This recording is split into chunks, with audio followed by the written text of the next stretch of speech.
Therapists of Reddit, what was the moment you realized your client couldn't be helped? The moment I realized they don't want to be helped. It is usually with the cases that are bullied into therapy by loved ones.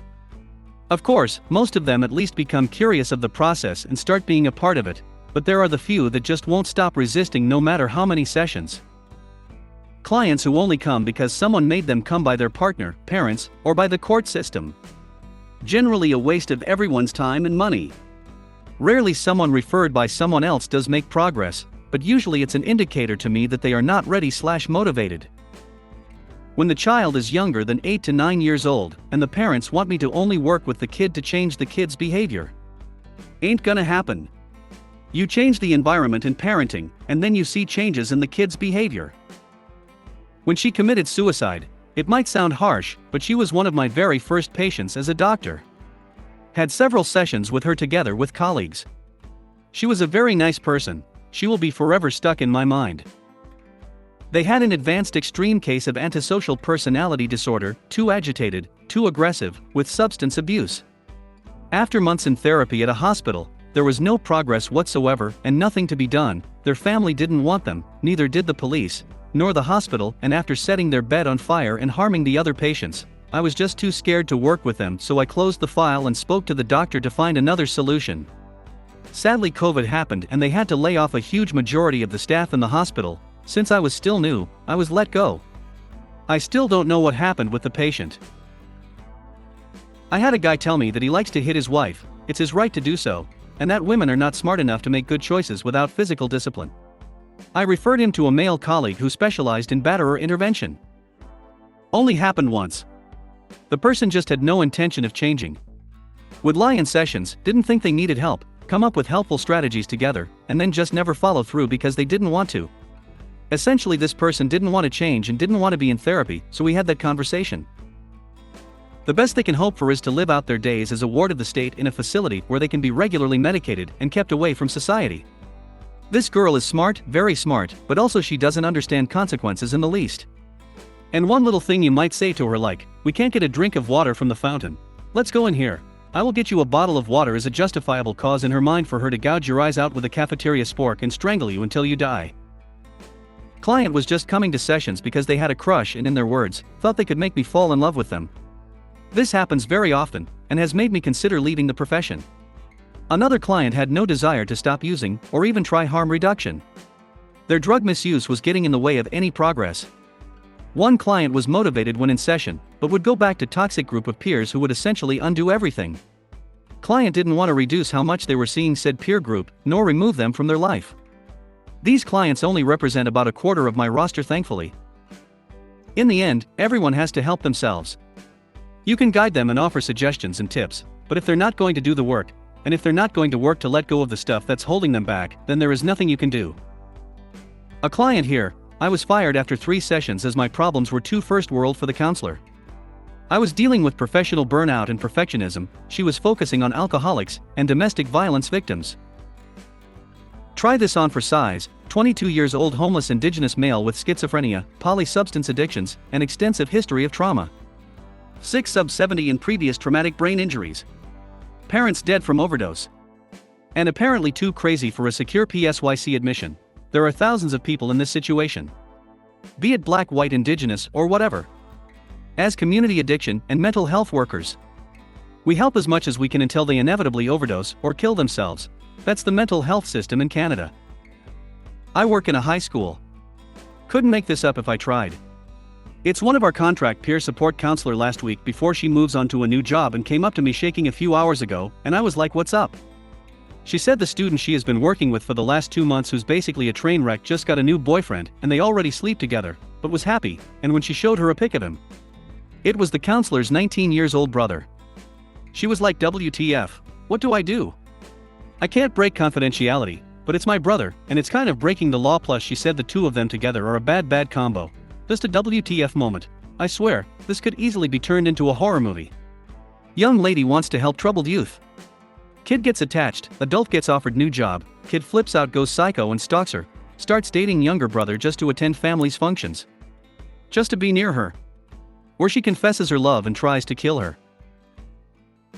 Sometimes I realize I am not being helpful to my client, but that hardly means they can't be helped. While I believe that personality disorders often require a lifetime of care, I don't really believe people are unhelpable. I often see people who aren't necessarily ready yet, but that is no crime. People are ready when they are ready. My client told me that despite the promise from her psychiatrist that trying an anti-anxiety prescription might help ease the symptoms of her complex PTSD, it would only be treating a symptom and not the cause of the anxiety. I wish she had been able to understand that in order to move forward she would have needed to get out of her fight or flight mode, which was why finding the right anti-anxiety prescription was a good start. Edit for clarity, the anxiety was fueled by her fear of an abusive ex.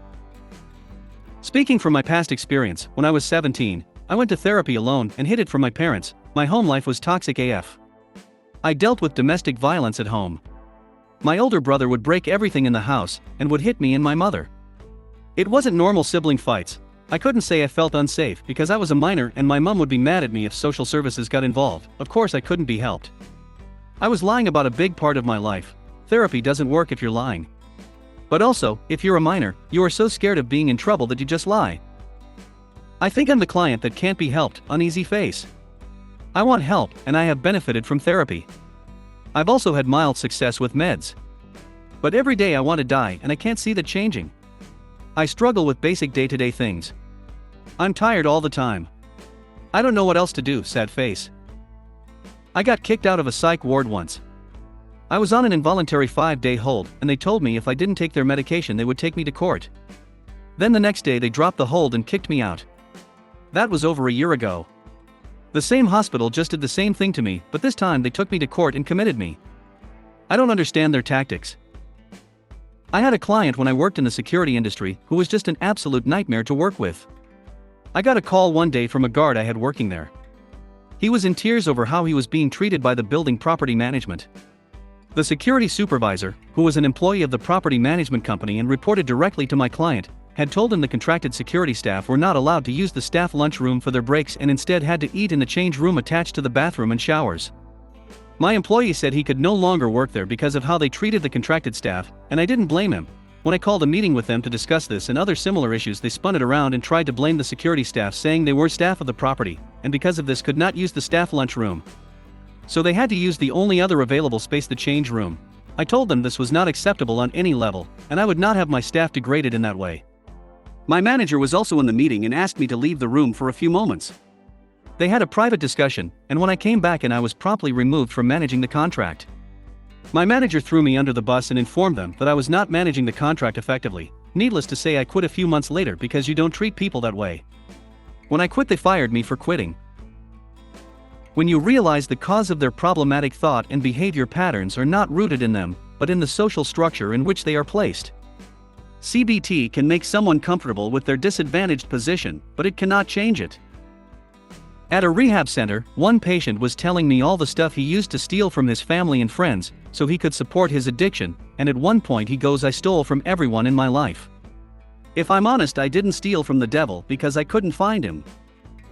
Not related, but want to get it off my chest, my first and so far only psychiatrist retired. Nothing there to fault anyone over, but I was annoyed that they had never brought it up before what was to be my last session. It was about the third or fourth session, and we had just finished, and he said it would be the last because he was retiring. I wished him the best of luck, but told him I didn't know what to do, after which he basically responded with, "You're fine." I struggle with connecting and opening up to people, and that hurt. It pretty much solidified the idea that I'm not worth the time. Forensic clinical counselor here.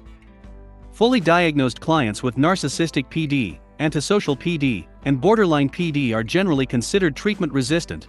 So there's a lot of that floating around the justice system with the clients I work with. When they walk in the door, the way they look at you because they don't believe they have a problem and are only there because someone else is making them. If they don't believe you can help them, if they don't want to help themselves, then you can do nothing for them.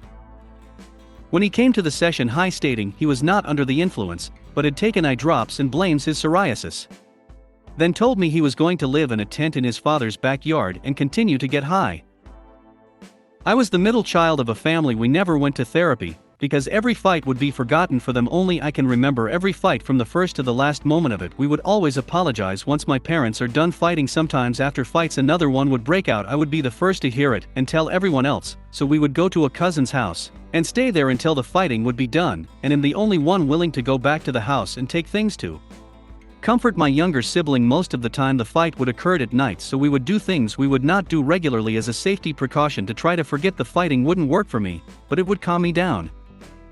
He committed suicide. Usually it's within the first 5 minutes of me being in the office. They seem to think I can't be helped. When he slapped Chris Rock live at the Oscars over a G.I. Jane joke. My experience of therapy is it is a pseudoscience. Unpopular opinion probably. When they woke up and realized that therapy and counseling aren't the cure-all that everyone on Reddit seems to think they are. Love them. Man, I wish Papa TTS was still on YT. These are good. When they were telling me how disappointed they were that the military was so strict, and they had problems following the rules, like checking in and not going AWOL. When she tragically jumped of a 2-story building. Complete tragic waste of a young woman's life. When they started talking about seeing dead people. And how did you tell them and or their family that you couldn't do it?